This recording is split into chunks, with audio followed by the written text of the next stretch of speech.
Εδώ θέλω λίγο τη βοήθεια των ψυχολόγων, γιατί είναι ένα ερώτημα αυτό.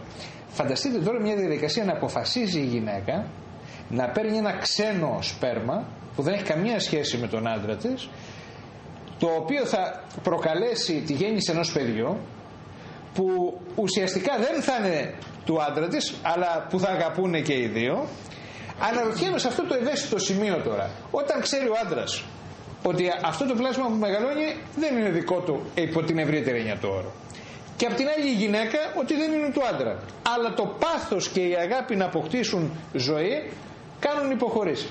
Θέλω να μου πείτε, κυρία Χατζησταματίου, και αμέσως μετά κυρία Κοκκόνη, σε αυτή την ιστορία ποιο είναι το επίπεδο, ας πούμε, συνεννόησης ενός ζευγαριού, και αν φαίνεται αμέσως μετά αν υπάρχουν προβλήματα στο ζευγάρι ή όχι.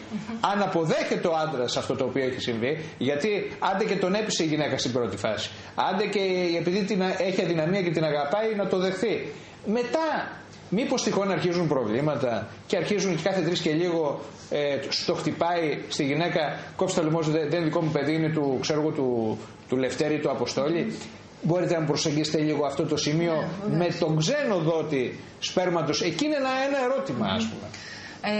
Καταρχήν, οι ψυχολογικές διεργασίες που λαμβάνουν χώρα κατά τη διάρκεια της εξωσωματικής γονιμοποίησης είναι διαφορετικές για τον άντρα και διαφορετικές για τη γυναίκα. Οι άντρες συνήθως είναι αυτοί που βιώνουν τα συναισθήματα ανεπάρκειας, τα συναισθήματα ανησυχίας για το ποιος είναι ο πατέρας, ειδικά όταν πρόκειται για εξωσωματική γονιμοποίηση με δότη από τράπεζα σπέρματος.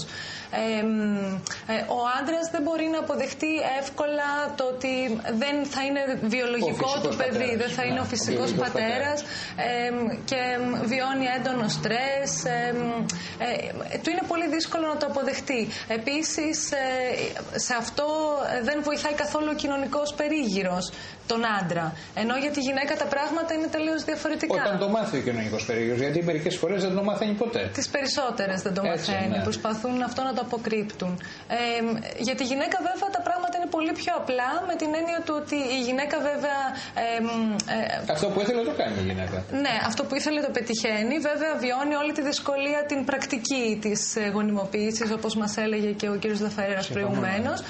Από εκεί και πέρα όμως, ως προς το ψυχολογικό κομμάτι, είναι τόσο μεγάλη η επιθυμία της να αποκτήσει ένα παιδί που δεν την απασχολεί τόσο πολύ το βιολογικό κομμάτι. Ναι. Το με ποιον, το αν θα είναι δικό της το άριο ή κάποιας άλλης δότριας.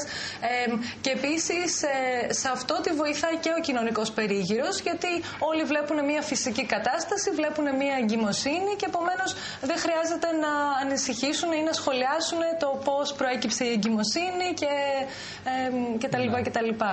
Το πρόβλημα δηλαδή είναι επί 2 επί 3 ο άντρας ο οποίος νιώθει ξεχωμένος από την ιστορία, το κάνει γιατί αγαπάει τη γυναίκα του και κάποια στιγμή αποφασίζει ότι θα είναι πατέρας ενός παιδιού που δεν έχει καμία εμπλοκή. Δηλαδή πρέπει να το συνειδητοποιήσει ότι δεν έχει καμία εμπλοκή. Πρέπει να το συνειδητοποιήσει. Να πει ότι αυτό το πράγμα που συμβαίνει γιατί θέλουμε να αποκτήσουμε ένα παιδί, έχουμε βρει αυτό το δρόμο, αλλά αυτό το παιδί θα γίνει δικό μου όταν αρχίσω και το μεγαλώνω και το καταλαβαίνω. Πρέπει να έχει μεγάλη κατανόηση και πάνω απ' όλα να αγαπάει αυτό το οποίο κάνει ο πατέρας, ο μελλοντικός πατέρας, ο σύζυγος. Η γυναίκα δεν έχει ένα ιδιαίτερο πρόβλημα. Δηλαδή, εγώ πιστεύω ότι μετά τον πρώτο δισταγμό που αντιλαμβάνεται ότι δεν είναι ο άντρας της αυτός που θα ήθελε και είναι κάποιος άλλος τον οποίο δεν ξέρει, από εκεί και πέρα η επιθυμία είναι πολύ μεγαλύτερη από την αμφιβολία ή από κάποια ερωτηματικά. Τη βιολογική αμφιβολία, την οποία την ξεπερνάει πολύ πιο εύκολα η γυναίκα σε σχέση με τον άντρα. Πάντως, θέλω να ρωτήσω το εξής πράγμα σε αυτό το σημείο.